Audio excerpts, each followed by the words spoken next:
आज 25 दिसंबर है, क्रिसमस का दिन और भारत के एक चहेते नेता, चहेते प्रधानमंत्री का जन्मदिन।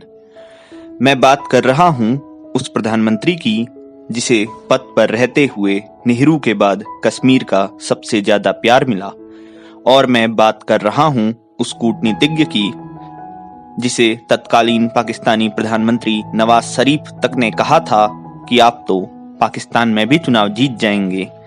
जी हाँ, मैं बात कर रहा हूँ संयुक्त राष्ट्र में हिंदी में भाषण देने वाले पूर्व प्रधानमंत्री भारत रत्न स्वर्गीय अटल बिहारी वाजपेयी की। अटल की जिंदगी एक खुली किताब की तरह है। 25 दिसंबर 1924 को कृष्ण बिहारी वाजपेयी और कृष्णा देवी के घर जन्म हुआ। राजनीति शास्त्र में एमए किया, लॉ भी किया। विद्यार्थी जीवन से ही राष्ट्रीय स्वयंसेवक संघ से जुड़े। संघ की शाखाओं में हिंदू तन मन हिंदू, जीवन रग रग हिंदू, मेरा परिचय का तराना गूंजने लगा। तभी उन पर दीनदयाल उपाध्याय की नजर पड़ी। पांचजन्य और राष्ट्र धर्म का संपादन शुरू हुआ। गोलवरकर ने काम को पसंद किया तो अटल को श्यामा प्रसाद मुखर्जी का सहयोगी बना दिया गया। पर मुखर्जी की जीवन रेखा शीघ्र ही समाप्त हो गई, लेकिन अटल की राजनीतिक रेखा तो अभी शुरू ही हुई थी। नेहरू की बहन विजय लक्ष्मी पंडित जब यूएन चली गई तो खाली हुई सीट से अटल ने जनसंघ प्रत्याशी के रूप में उपचुनाव का पर्चा भरा, हार गए। 1957 में 3 जगहों से पर्चा भरा, मथुरा, लखनऊ और बलरामपुर। बलरामपुर से जीत गए और पहली दफा संसद पहुंचे। संसद में खूब हल्ला काटा, सवाल जवाब किए, जनसंघ की आवाज बने। पर 1962 में बलरामपुर से ही हार गए, लेकिन वक्ता अच्छे थे तो राज्यसभा से पार्टी ने दोबारा दिल्ली भेजा। इसके बाद जनसंघ के अध्यक्ष भी बन गए। 1967 में बलरामपुर से चुनाव भी जीते, 71 में ग्वालियर से जीते। फिर 1975 में इंदिरा ने आपातकाल का ऐलान कर दिया तो अटल भी सारे विपक्षी नेताओं के साथ जेल गए। जेल से छूटे तो जनता पार्टी बनी, पार्टी की सरकार भी बनी।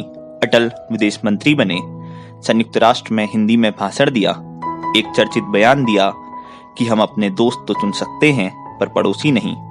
पर फिर जनता पार्टी गुटबाजी का शिकार हो गई। पार्टी ने जनसंघ से आए नेताओं को बाहर का रास्ता दिखा दिया। अटल ने आडवाणी और बाकी नेताओं के साथ मिलकर 1980 में भारतीय जनता पार्टी की स्थापना कर दी। खुद अध्यक्ष बने और नारा दिया, अंधेरा छटेगा, सूरज निकलेगा, कमल खिलेगा। पर कमल नहीं खिला। 1984 के चुनाव इंदिरा की हत्या के बाद उपजी सहानुभूति की लहर पर हुए। भाजपा को बस 2 सीटें मिली। अटल खुद ग्वालियर से चुनाव हार गए। अध्यक्ष पद से हटाने की बातें होने लगी तो आडवाणी को अध्यक्ष बना दिया। आडवाणी ने संघ से दोबारा दोस्ती कर ली। रथ यात्राएं शुरू हुई और 1989 आते आते भाजपा की सीटें 50 को पार कर गई। 1991 में इसने 100 का आंकड़ा भी पार कर लिया। अटल नेपथ्य में चले गए और आडवाणी हिंदुवादी संगठनों के नए सिरमौर हो गए।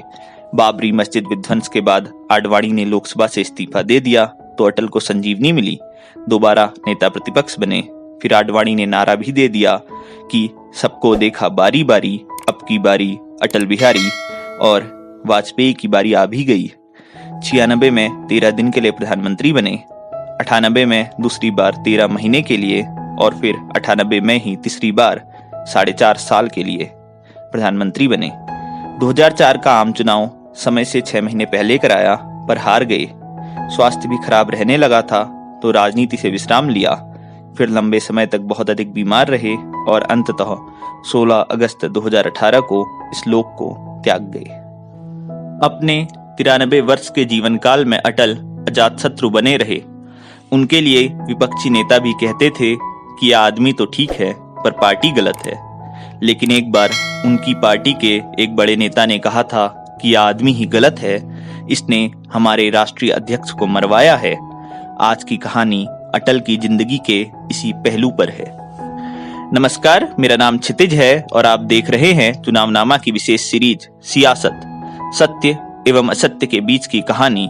और आज अटल बिहारी वाजपेयी की जन्मतिथि के दिन हम बात कर रहे हैं वाजपेयी पर लगे अपने राजनीतिक गुरु दीनदयाल उपाध्याय की हत्या के आरोप की। फरवरी 1968 संसद का बजट सत्र शुरू होने वाला था। उससे पहले 11 फरवरी को जनसंघ ने अपने सांसदों की बैठक बुलाई थी। जनसंघ के नए नवेले राष्ट्रीय अध्यक्ष दीनदयाल उपाध्याय को भी इसमें शिरकत करनी थी, पर वो तो अभी लखनऊ में ही थे और इसमें कोई आश्चर्य भी नहीं था क्योंकि तारीख तो अभी 10 फरवरी ही थी। लेकिन तभी उपाध्याय के पास एक फोन आया। फोन के दूसरी तरफ जनसंघ की बिहार इकाई के संगठन मंत्री अश्विनी कुमार थे। उन्होंने उपाध्याय से कहा कि बिहार कार्यकारिणी की बैठक प्रस्तावित है, आप आइए, कार्यकर्ताओं का मनोबल बढ़ेगा। और उपाध्याय पठानकोट सियालदेह एक्सप्रेस में पटना रवाना हो गए, पर वो पटना पहुंचे नहीं। मुगलसराय रेलवे जंक्शन, जिसे अब पंडित दीनदयाल जंक्शन कहा जाता है, में उनकी लाश मिली। पुलिस के ब्यौरे के हिसाब से लाश के पास से एक प्रथम श्रेणी का टिकट, एक आरक्षण की पावती, 26 रुपए और हाथ में बंधी एक घड़ी मिली जिस पर नाना देशमुख दर्ज था। मामला हाई प्रोफाइल था तो पुलिस तुरंत एक्शन में आई। रेलगाड़ी के डिब्बे से एक लावारिस बैग भी बरामद किया और बाद में पता चला कि यह बैग दीनदयाल उपाध्याय का था। कुछ लोगों पर हत्या का शक हुआ तो उन्हें गिरफ्तार किया गया। गिरफ्तार होने वालों में एक सफाई कर्मी भोला और उपाध्याय का बिस्तर चुराने वाला राम अवध शामिल था, पर सीबीआई कोर्ट में इनके खिलाफ कोई ठोस सबूत पेश नहीं कर पाई और सबूतों के अभाव में दोनों बरी हो गए। वहीं जनसंघ ने उपाध्याय की हत्या के बाद अटल बिहारी वाजपेयी को अपना नया अध्यक्ष नियुक्त किया। वाजपेयी ने 4 साल अध्यक्षी की और फिर कुर्सी अपने शागिर्द लालकृष्ण आडवाणी को सौंप दी। 1973 का साल आया। कानपुर में जनसंघ का राष्ट्रीय अधिवेशन चल रहा था। यहाँ तक आते आते जनसंघ में गुटबाजी तेज हो गई थी और इसका प्रभाव अधिवेशन में भी दिख रहा था। जनसंघ के संस्थापक रहे बलराम मधोक ने इस अधिवेशन में जनसंघ की आर्थिक नीतियों के विरुद्ध अपने विचार रखे। इससे उनके विरोधी अटल आडवाणी गुट को उन्हें ठिकाने लगाने का मौका मिल गया। अध्यक्ष आडवाणी ने अनुशासनहीनता का आरोप लगाकर बलराज मधोक को पार्टी से बाहर का रास्ता दिखा दिया। मधोक बौखला गए और उन्होंने दीनदयाल उपाध्याय की हत्या को जनसंघ हथियाने के लिए की गई राजनीतिक हत्या कहना शुरू कर दिया। उन्होंने इसका आरोप नानाजी देशमुख और अटल बिहारी वाजपेयी पर लगा दिया।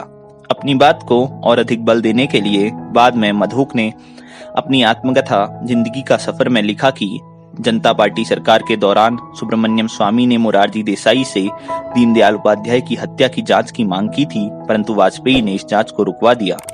बहरहाल सच क्या है ये कोई नहीं जानता। मधोक ने ये बात पार्टी छोड़ने के बाद कही थी तो इसे उनके क्रोध के रूप में भी समझा जा सकता है, पर हाँ, इस बात ने अटल के दामन पर एक हत्या का आरोप जरूर जड़ दिया था। पर राजनीति में आरोप प्रत्यारोप तो चलते रहते हैं। उनके बीच में जो शांत चित्त रहे, हाजिर जवाब हो, वो जात शत्रु है, वो अटल है। वाजपेयी की प्रिय शिवमंगल सिंह सुमन की कविता भी तो यही कहती है कि क्या हार में क्या जीत में, क्या हार में क्या जीत में, किंचित नहीं भयभीत में, संघर्ष पथ पर जो भी मिले यह भी सही वह भी सही, वरदान मांगूंगा नहीं, वरदान मांगूंगा नहीं, चाहे हृदय को ताप दो, चाहे मुझे अभिशाप दो, कुछ भी करो कर्तव्य पथ से, किंतु भागूंगा नहीं, वरदान मांगूंगा नहीं, वरदान मांगूंगा नहीं। धन्यवाद।